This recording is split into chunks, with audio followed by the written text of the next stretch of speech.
Señal nacional.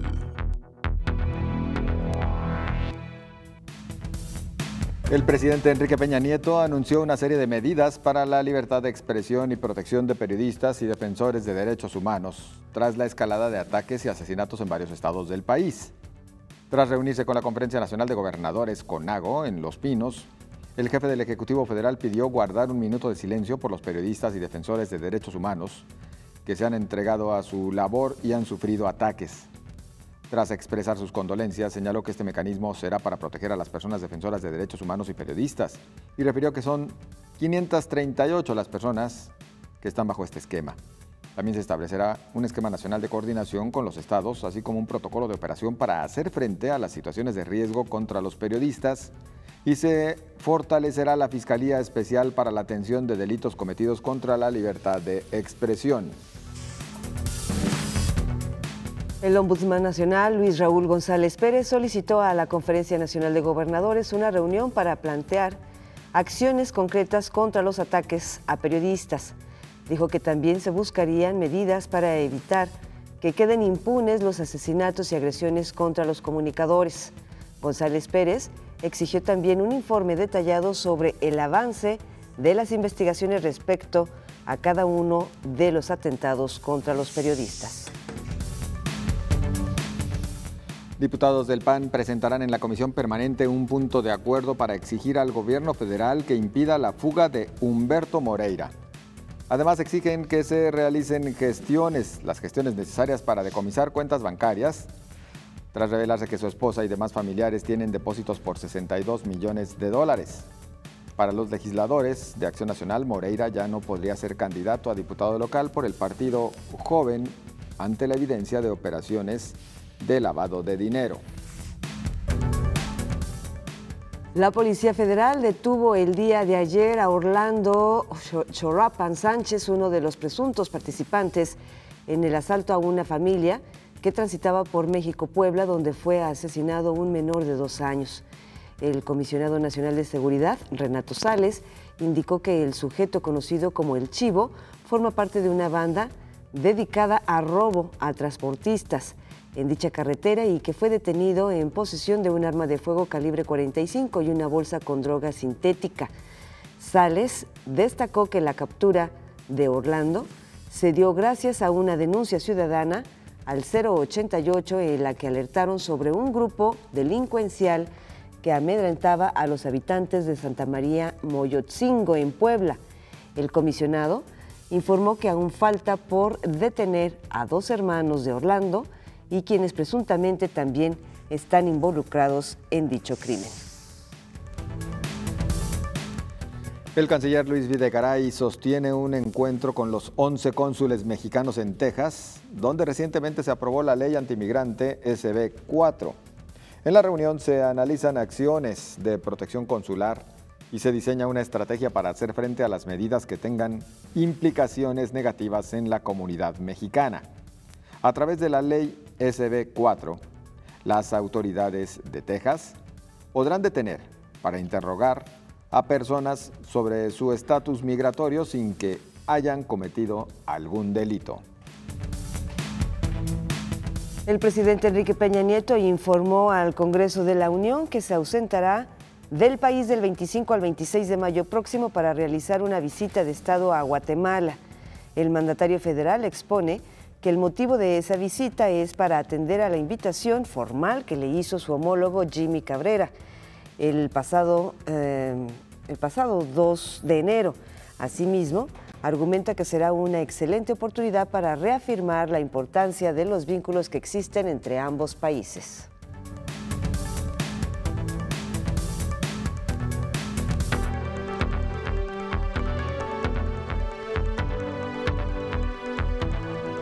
Señal internacional. Un creciente coro de republicanos del Congreso está pidiendo que el exdirector del FBI, James Comey, testifique ante el Congreso sobre sus interacciones.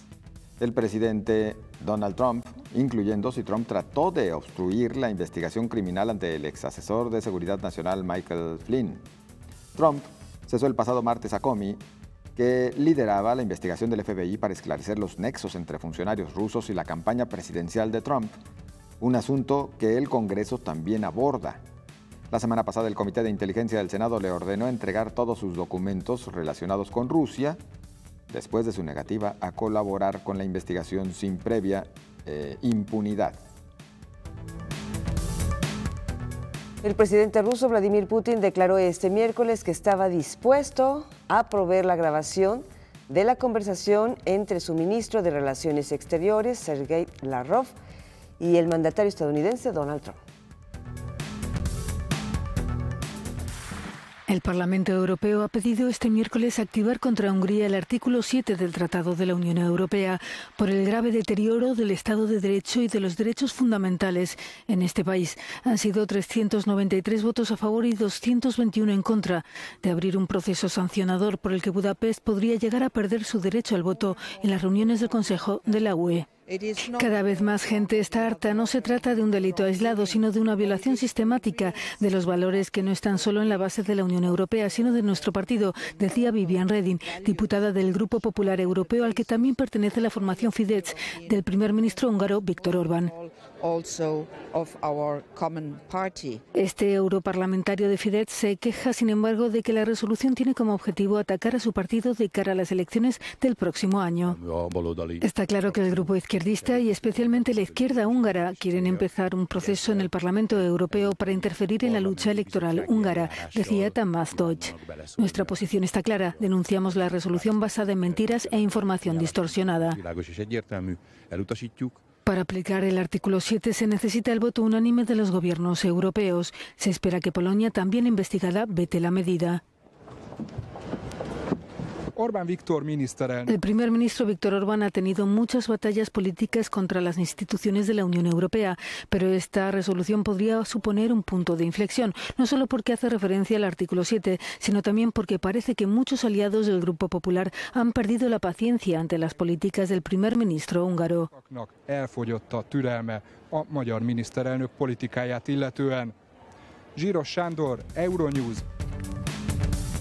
Justo lo que escuchábamos es lo relacionado con esta amenaza del Parlamento Europeo que advierte grave deterioro del Estado de Derecho y de los derechos fundamentales en Hungría, de ahí que pide se active contra este país el artículo 7 del Tratado de la Unión Europea.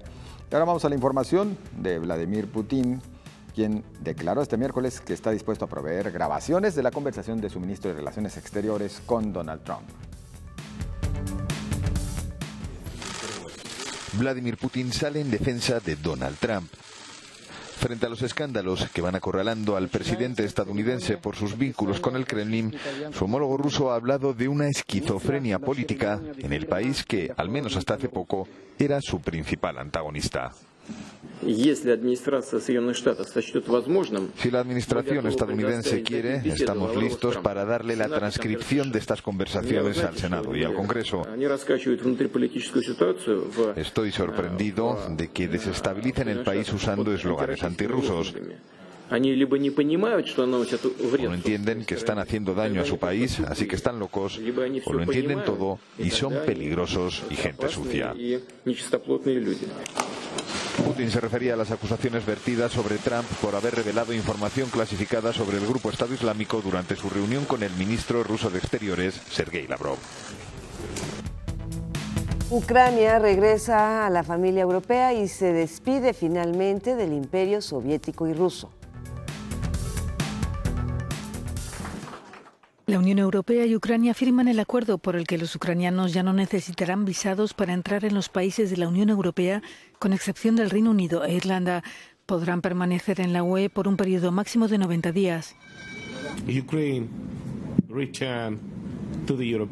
Ucrania ha regresado a la familia europea. Ucrania se despide finalmente del imperio soviético y ruso, aseguraba satisfecho el presidente ucraniano Petro Poroshenko.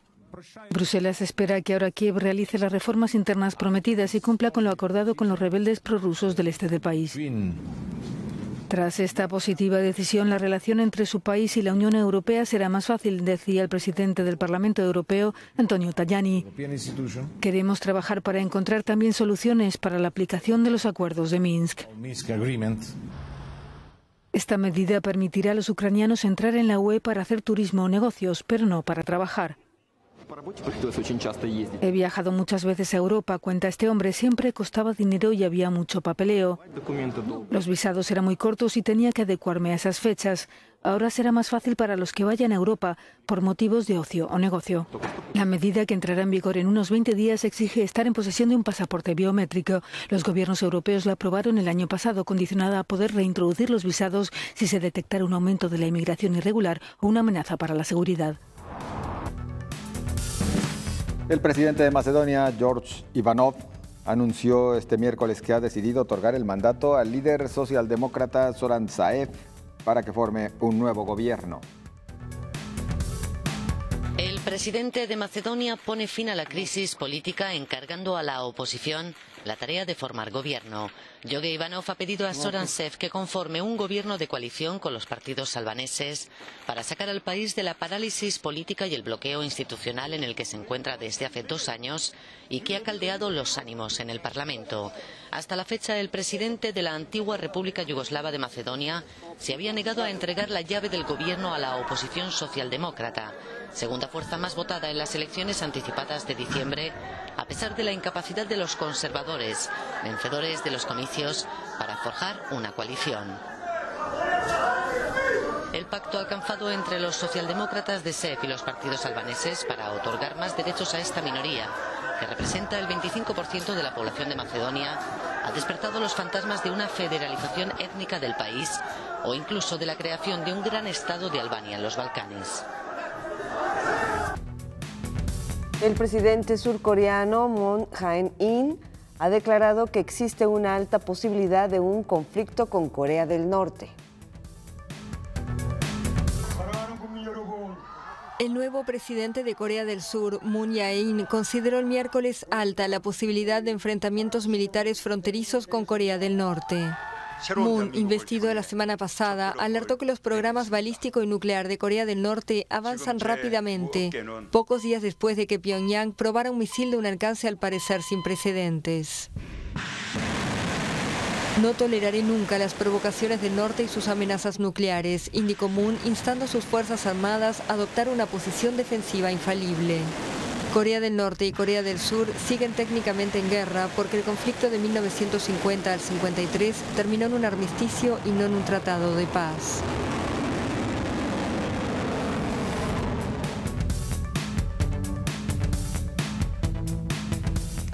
Vamos a hacer una pausa y nos vamos con el comentario, el mensaje de Jerón Montprat. Dice: todos juntos en el Día contra la Homofobia.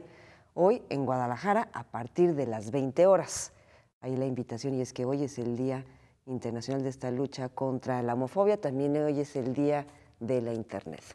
Regresamos en 2 minutos.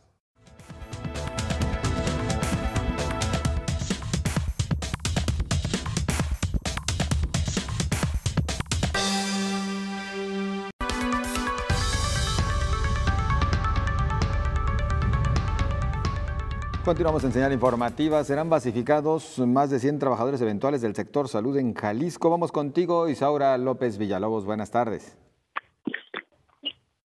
Hola, ¿qué tal? Buenas tardes. Anuncia la Secretaría de Salud Jalisco y el Sindicato Nacional de Trabajadores de la Secretaría de Salud, sección 28, que se estará abriendo el proceso de instalación de 101 nuevas plazas de base, que esas fueron conseguidas a nivel federal, y eso será para el personal de cubreincidencias. El secretario de Salud, Antonio Cruz Esmada, calificó como un hecho histórico al dar seguridad laboral a estos trabajadores de 1.200 trabajadores que están bajo esta categoría cubre incidencias. Escuchemos.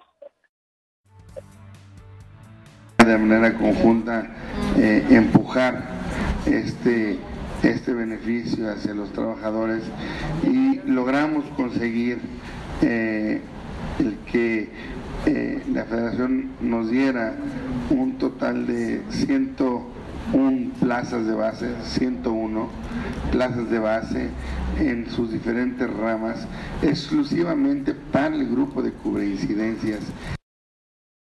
El proceso de concurso, como se mencionó, iniciará en los próximos 15 días para médicos generales, especialistas, enfermeras, auxiliares, trabajo social, clínicos y técnicos administrativos, quienes contarán con 2 periodos de vacaciones, incapacidades, aguinaldos completos, contrato oficial, servicios médicos, horarios establecidos y con el pago salarial al tabulador 2016. Recordar que son 1.200 personas que están bajo esta categoría cubre incidencias y que han laborado durante más de 2 décadas algunos bajo una formalidad, bajo un formato irregular. Por su parte, el secretario general del Sindicato Nacional de Trabajadores de la Secretaría de Salud, sección 28, Jesús Lépez, mencionó que se van a mantener las negociaciones con la Federación para ampliar el número de plazas, ya que no se está cubriendo a totalidad que se tiene a nivel estatal, por lo que se busca dar una garantización laboral al personal con esta categoría. Escuchemos. Esas 101 plazas que se consiguieron se van a distribuir en todo el estado, no son para un solo lugar, porque en todo el estado, sobre todo en los hospitales, es donde existe la mayoría de los cubre-incidencias fijos, ¿sí? Entonces, a partir del momento en que se les dé el nombramiento con su nuevo estatus, ellos dejarán de ser trabajadores de contrato y tendrán, ya lo mencionó el doctor, tendrán todas las prestaciones que tiene una plaza de un trabajador ya de base.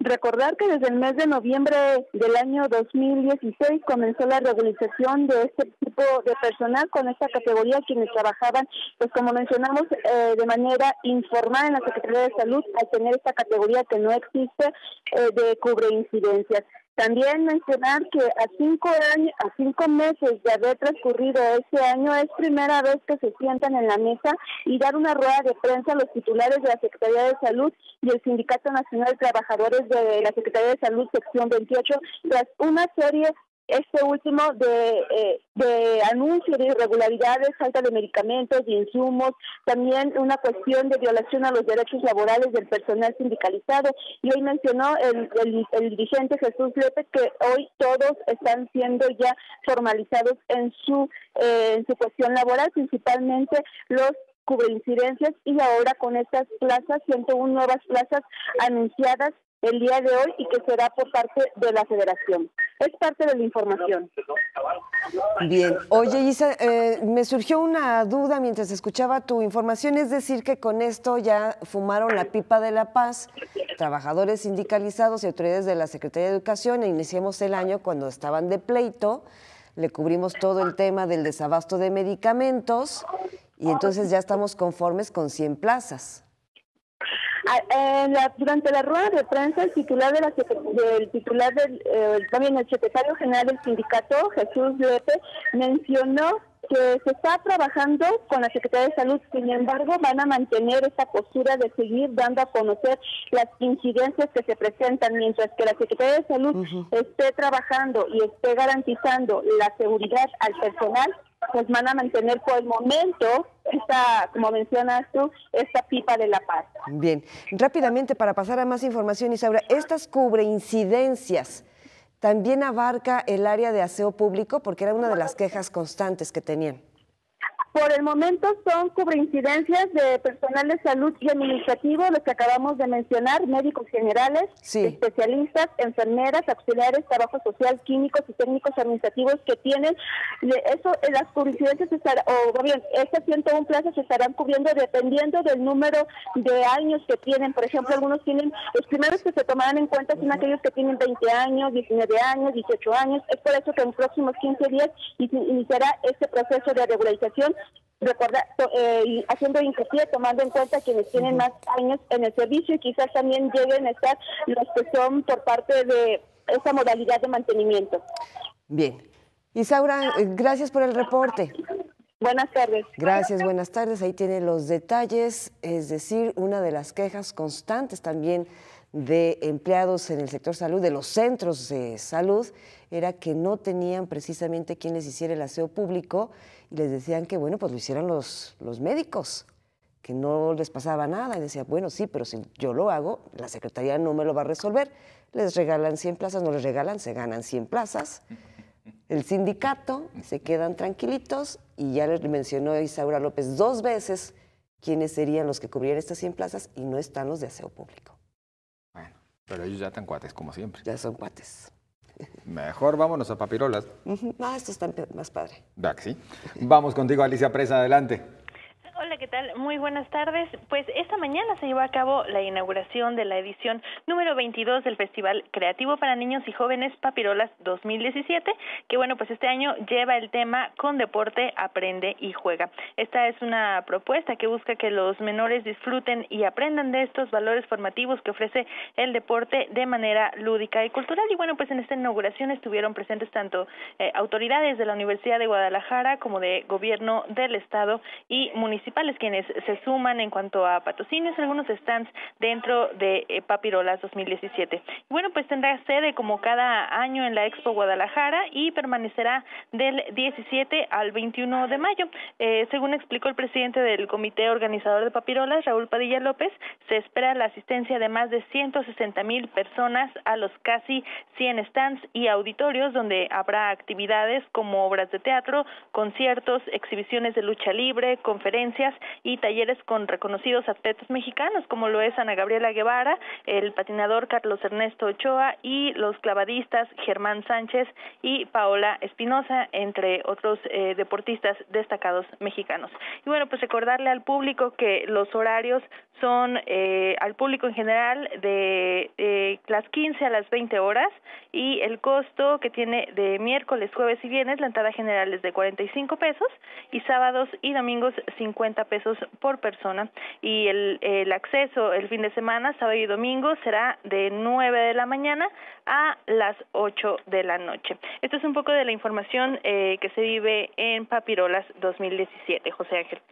Alicia, muchas gracias, muy amable. Buenas tardes. Hay que acudir. Buenas tardes y gracias a Alicia Presa. Vamos a la siguiente información. Este serial que se le ha venido presentando a través de nuestras cámaras y micrófonos en torno a las Afores. Multa a bancos es una prueba de que precisamente las Afore no son rentables. La sanción histórica de 1.100 millones de pesos, impuesta por la Comisión Federal de Competencia Económica, Asura, Banorte, Principal y Profuturo, por prácticas monopólicas, es otra muestra de que las Afores no son rentables ni para las instituciones privadas que las administran. La COFESE comprobó que las 4 Afores acordaron reducir los traspasos entre ellas para aumentar su margen de utilidad a través de ahorros en el gasto comercial. El presidente de la Comisión Nacional para la Protección y Defensa de los Usuarios de Servicios Financieros, Mario Alberto Di Constanzo, advirtió que también las tienen bajo la lupa. Creemos hasta hoy que no hay afectación al usuario. ¿Por qué no hay afectación? Porque nunca se coercionó la libertad del usuario para cambiarse de Afore. Fue un tema de estas empresas que se pusieron de acuerdo a través de sus promotores. ¿Qué hemos notado? Sí, hay inquietud. Les puedo decir que las quejas a las Afores en general, en Conducef, durante el periodo enero-marzo, superan a las del año pasado en aproximadamente 10,000 reclamaciones. El académico de la Universidad de Guadalajara, Estanislao Solórzano, consideró que las Afores han olvidado la finalidad para las que fueron creadas, en el afán de mejorar su margen de ganancia. Ese es otro peor mensaje que me está mandando la parte del administrador. Decir, oye, las ganancias no están siendo tan rentables para mí como administrador, que hago lo necesario pues para generar indebidamente, mantener ahorradores por más tiempo en el ánimo de seguir generando administración de esos recursos y cobrar las comisiones respectivas. La Conducef recibió el año pasado 13,900 reclamaciones, en promedio 3.61 por cada 10,000 trabajadores. Las principales causas fueron solicitud no atendida, inconformidad por el monto recibido o por el saldo. Las instituciones con más quejas fueron Banorte, Banamex, Coppel, Principal y Sura. El 68.6% de las reclamaciones se resolvió favorablemente para el cliente en un periodo de 21 días, pero tan solo se impusieron 90 sanciones que suman 2.299.000 pesos. Esta noticia viene a caer en un muy mal momento porque es cuando estamos viendo resurgir aquella pregunta: ¿realmente el esquema de ahorro para el retiro de la nueva ley me dará una pensión digna en el futuro? Y todo parece indicar que los movimientos que se están dando no apuntan a esa certeza. Con imágenes de Juan Luis Hernández y Rubén Fraire, señal informativa Georgina García Solís. Para llorar, después de escuchar esta información, este serial que le trae a usted nuestra compañera Georgina García Solís. Una brevísima pausa. Continuamos.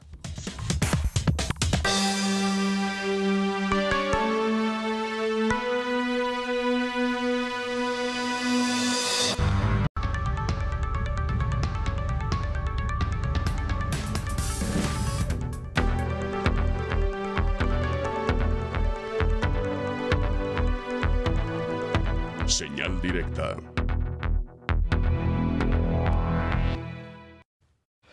Continuamos en Señal Informativa y nos acompaña María del Pilar Gutiérrez Lorenzo, coordinadora del programa de doctorado en Historia. La doctora Pilar Gutiérrez forma parte de la División de Estudios Históricos y Humanos en el Departamento de Historia de la Universidad de Guadalajara. Bienvenida. Muchas gracias y muy buenas tardes.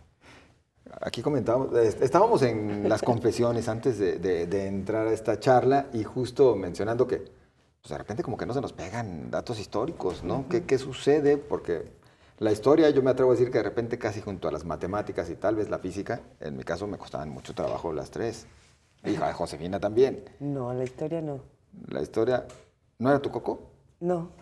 La mía sí, porque no tenía buenas calificaciones, pero en historia, porque confundía precisamente fechas y esos temas, pero me encantaba. Es más, me encanta. Yo también confundo fechas. Confieso que también confundo fechas.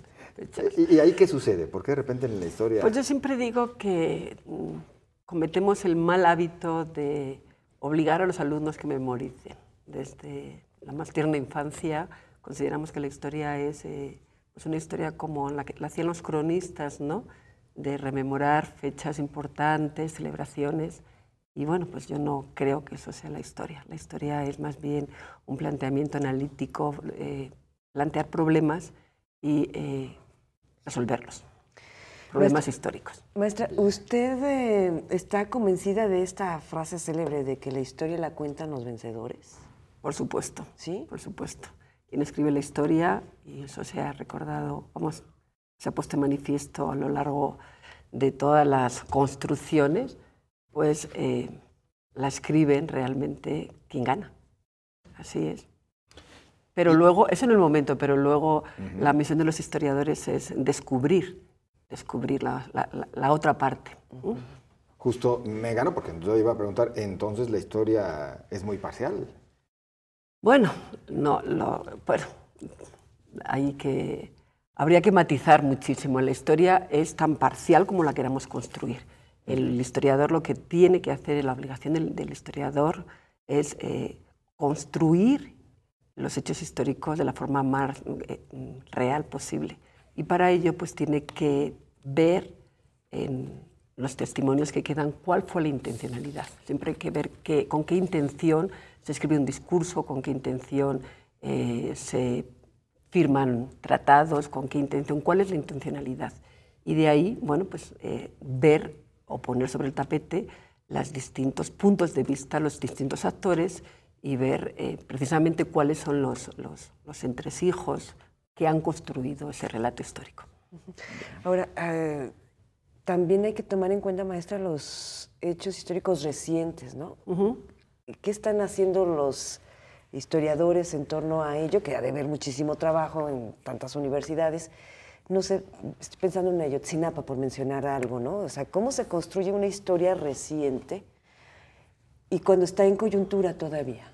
Bueno, aquí es mucho más difícil. ¿Por qué? Porque el historiador tiene otros elementos, ¿no? La labor de reconstruir la historia reciente es de otras disciplinas. El historiador lo que pretende es, o lo que es el objetivo fundamental, es poner, cuando hay una distancia, ver cuál es la intencionalidad. Aquí, con estos hechos, lo que... Pues sí, el historiador también tiene su parte, pero más bien como ver por qué se ha producido, es decir qué elementos han llevado a que esto pueda suceder. Eso es la labor del historiador. Elementos del pasado. Sí, ver cuáles son los elementos que han, cuál es la estructura, porque sí, realmente no podemos ver como hechos aislados, ¿no?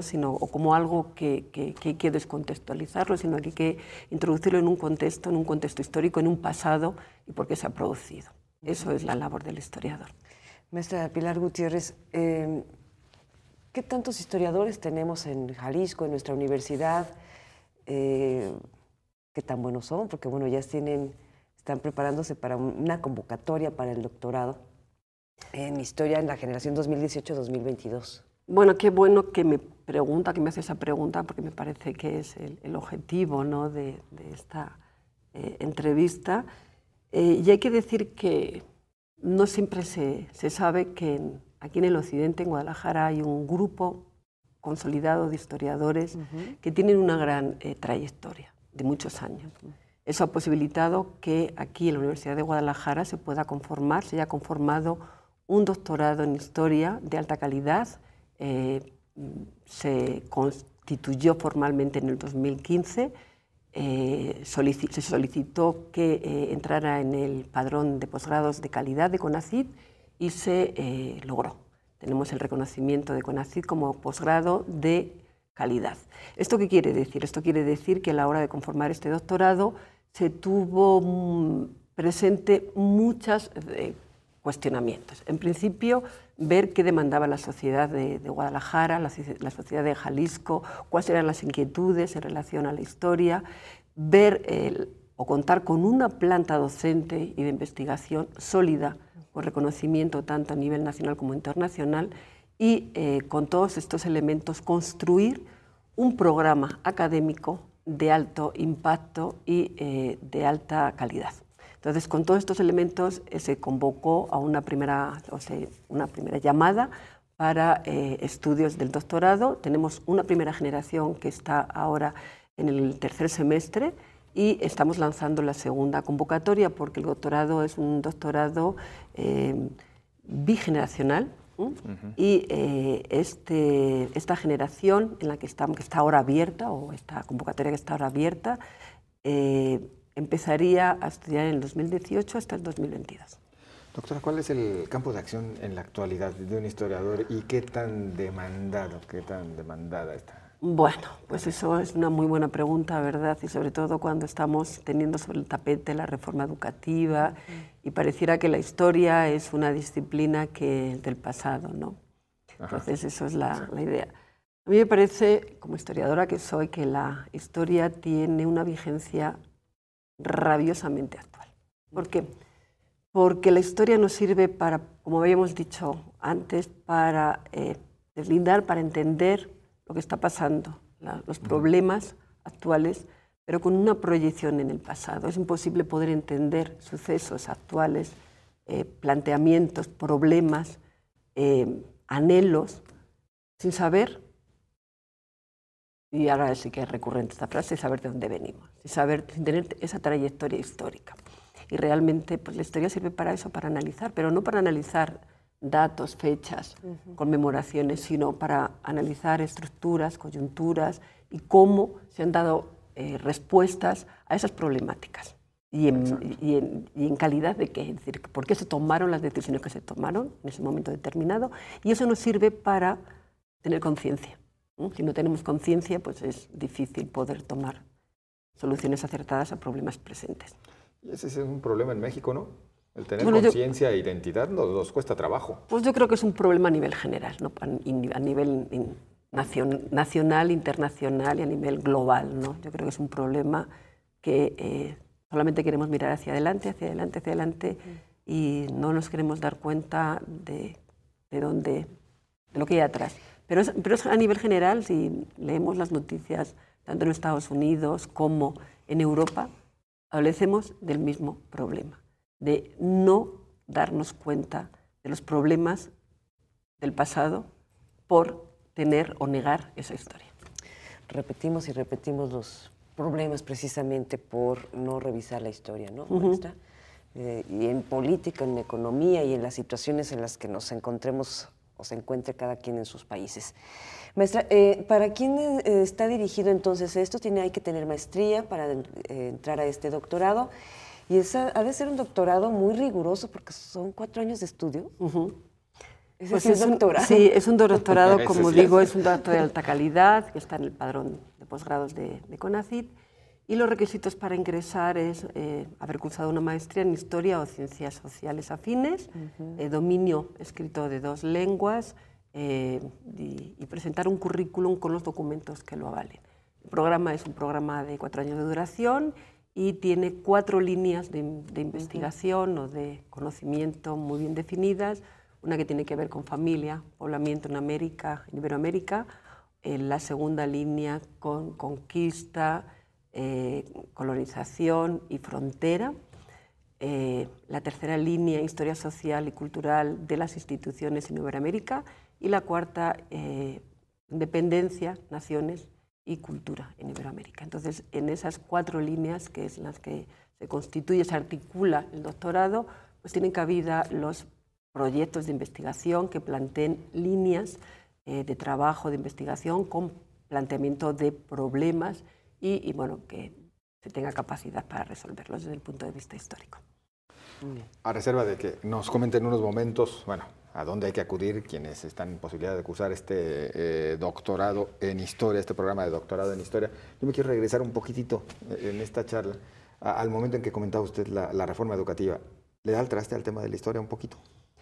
Bueno, pues siempre se le ha dado al traste a la historia. Yo no conozco ninguna reforma educativa que no haya querido minimizar la importancia de la historia en la sociedad. Siempre, y es verdad, realmente es que la construcción del conocimiento pues es muy política, ¿no? En el sentido, la articulación de los programas de estudio. Ya sabemos que en la Edad Media había solamente 2, el trivium y el quadrivium, y ahí se articulaba todo el conocimiento. Luego quisimos pensar en que realmente una división por disciplinas era mucho más acorde y mucho más afín.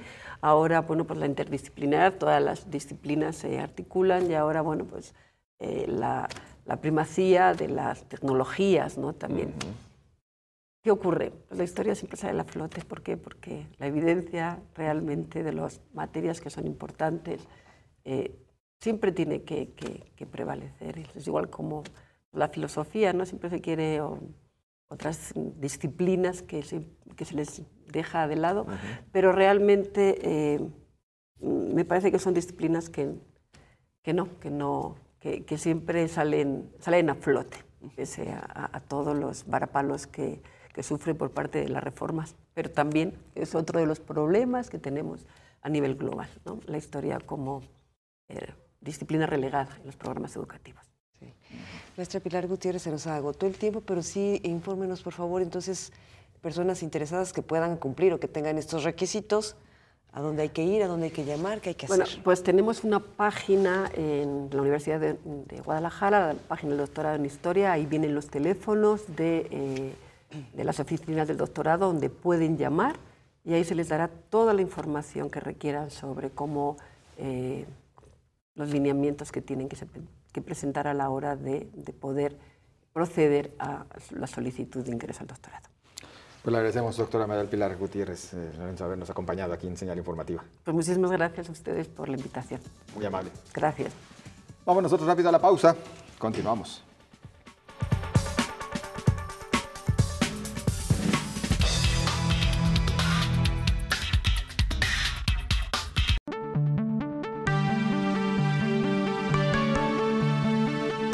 Expo Guadalajara, 30 años impulsando el desarrollo, presenta la cápsula del tiempo.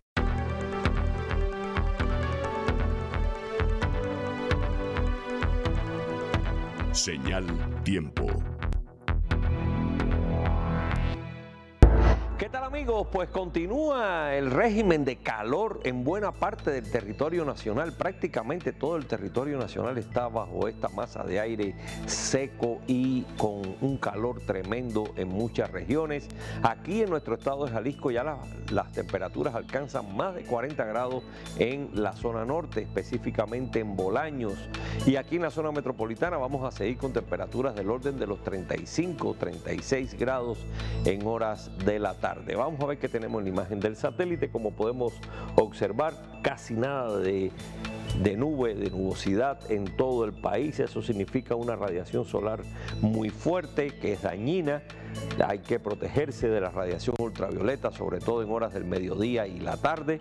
Y en nuestro estado, si hacemos una ampliación, podemos ver que la nubosidad es prácticamente nula. Y así va a seguir los próximos días. Hoy la zona metropolitana amaneció con inversión térmica, quiere decir que vamos a tener en algunos momentos una temperatura alta y además de eso calidad del aire regular. Por lo tanto, hay que cuidar la salud. En la zona metropolitana para la tarde de hoy 35 grados, 17 en el amanecer, muy soleada. Lagos de Moreno con 34 y 15. Para la zona norte, Colotlán con 35 por la tarde, 14 en el amanecer. Y en lo que respecta a Ciudad Guzmán, 34 la tarde, 16 mañana temprano. Pueden ver alguna que otra poquísima nubosidad. Y en Puerto Vallarta, 29 la tarde, 22 en el amanecer y también con mucho sol.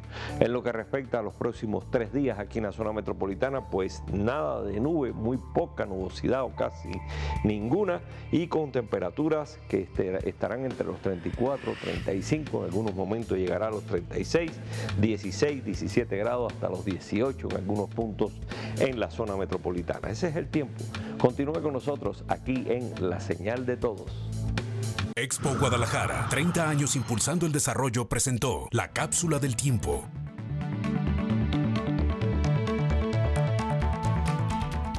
Son ya las 2 de la tarde con 49 minutos. Le damos la bienvenida a este espacio al doctor Héctor Raúl Pérez Gómez para escuchar su comentario. Él es el titular de los OPD, Hospitales Civiles. Estimado doctor, ¿cómo está? Bienvenido. Qué gusto saludarte, querida Josefina, José Ángel. Pues como siempre, con el gusto de poder brindar alguna opinión a nuestro amable auditorio. En esta ocasión, relacionada con la Asamblea Mundial de la Salud, que tendrá verificativo en Ginebra del 22 al 31 de mayo de 2017. Esta es la Asamblea Mundial número 70. Por cierto, tiene de especial que será la asamblea en la que se nombre al nuevo director o directora de la Organización Mundial de la Salud. Recordemos que la doctora Margaret Chan, actual directora, fue nombrada el 9 de noviembre del 2006 y reelegida por un segundo mandato de 5 años en mayo del 2012. Ella está concluyendo ya prácticamente y quien asumirá las funciones deberá iniciar actividades el día 1 de julio del 2017.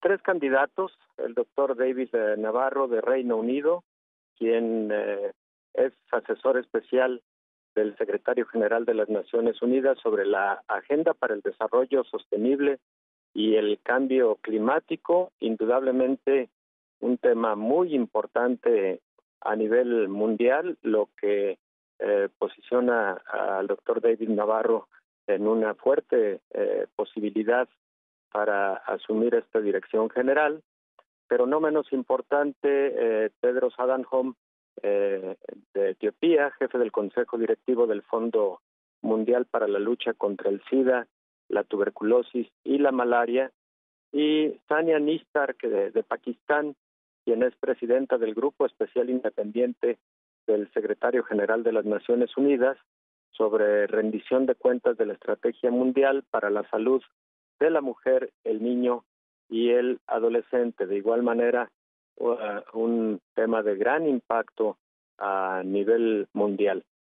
Los 3 grandes personajes en el campo de la salud, particularmente activos en el dictado de políticas que desde la Organización Mundial de la Salud rigen la actividad de promoción de la salud pública en los 194 estados miembros de esta organización. Participan más de 3,000 delegados. Entre otros, los temas que se abordarán durante la asamblea son la resistencia a los antimicrobianos, la escasez mundial de medicamentos y vacunas, particularmente el acceso a estos importantes compuestos farmacéuticos y de biotecnología, la lucha mundial contra la tuberculosis, el control de vectores a propósito de los temas de dengue, paludismo, Zika, chikungunya, algo que ha estado en la agenda en las últimas 2 décadas y que tiene que ver con la respuesta de la salud pública a la demencia, obesidad infantil, prevención y control del cáncer y la estrategia mundial para la salud de la mujer, el niño y el adolescente serán, entre otros, los temas a abordar durante esta Asamblea Mundial de la Salud. Importante para un país como México estar al tanto de lo que ahí ocurra, ser muy participativos, pero particularmente atentos a las estrategias para cumplir con las políticas y los planes mundiales de promoción de la salud para las próximas 3 décadas, que es lo que habitualmente se va dictando en la Asamblea Mundial de la Organización de las Mundial de la Salud. Es mi comentario esta tarde, querida Josefina, José Ángel, y como siempre, con mucho gusto de saludarle. Igualmente. Muchas gracias, doctor. Nos oímos y nos vemos dentro de 8 días. Muchas gracias. Buenas tardes. Gracias al estimado doctor Héctor Raúl Pérez Gómez. Hay muchos comentarios de ustedes. Avanzamos. Y es que la pregunta que hemos planteado a usted en esta ocasión, ¿qué opinas de que sean sancionados peatones y ciclistas causantes de accidentes con la misma severidad que automovilistas? Y gracias a quienes hacen llegar todos sus comentarios, mismos que con mucho gusto leemos en este momento. Marco Eligio Alonso dice que se mida con la misma vara. Les aseguro que no les va a gustar, ya que se cruzan donde gustan y se meten por donde quieren, igual que las motos y las bicis. Mire, coincide con lo que nos reportaban allá en la zona de San Felipe de Jesús, ese motociclista que atropelló a una persona, porque dicen que no respetan ciclistas y automovilistas. Y hay ciclistas y motociclistas. En la ciclovía no tendría que haber motociclistas. Alba Lucía dice, totalmente de acuerdo, ciclistas y peatones pueden ser muy imprudentes, no siempre el automovilista tiene la culpa, responsabilidad de todos. Muchas gracias, Alba Lucía, por participar. Vani Gómez dice, estaría muy de acuerdo, más hagan vialidades para ciclistas que sean adecuadas y respetadas por automovilistas y camioneros. De acuerdo también con lo que nos comenta Vani. Héctor Leonardo dice, la pregunta sería, ¿por qué transportistas son sancionados por las imprudencias de peatones y ciclistas? Gracias, Héctor.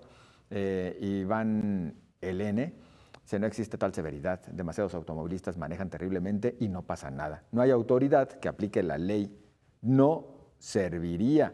Y en eso también tiene razón. Héctor Montes dice, utopía pura. Si hay automovilistas que quedan impunes porque huyen o por salidas legaloides, no veo que peatones paguen. Muchas gracias. Abogado ambiental dice, totalmente de acuerdo, la ausencia de sanciones para peatones, ciclistas y motociclistas fomentan más el desorden vial. Muchas gracias. Magdalena González, no puede ser igual por la desigualdad de circunstancias, pero se deberá legislar al respecto poco a poco, ya que hay mucha negligencia. Mire, el problema es ese, la falta de cultura vial por parte de todos, no respetamos y si no vemos a una autoridad que nos pueda sancionar, pues también nos hacemos de la vista gorda y no queremos cambiar.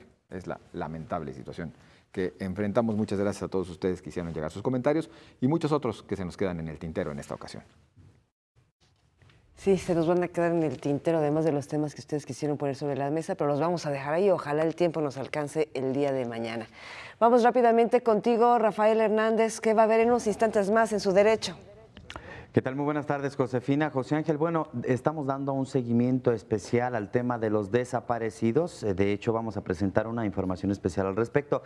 También queremos decir que el día de hoy vamos a hablar en nuestro espacio de entrevista respecto a un tema que, pues, por desgracia para algunos, pero también por fortuna para otros, según sea el caso, ha proliferado. Estamos hablando de las fuerzas de autodefensa, algo que pues hasta hace un tiempo en Jalisco era impensable, pero que son los mismos vecinos quienes han señalado que cada vez es más común que se organicen los habitantes de determinadas comunidades para cuidarse del crimen organizado.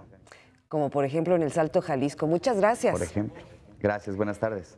Así que el pendiente de estos temazos ahí en su derecho. Estamos llegando ya al final de este espacio. Misión cumplida, la información la tiene.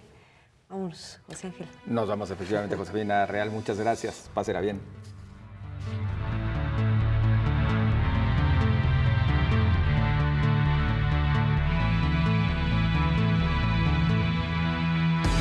Señal informativa.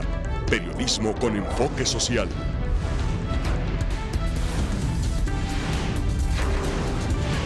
Una producción de Canal 44 y Radio Universidad. Señal informativa. La noticia, donde estés.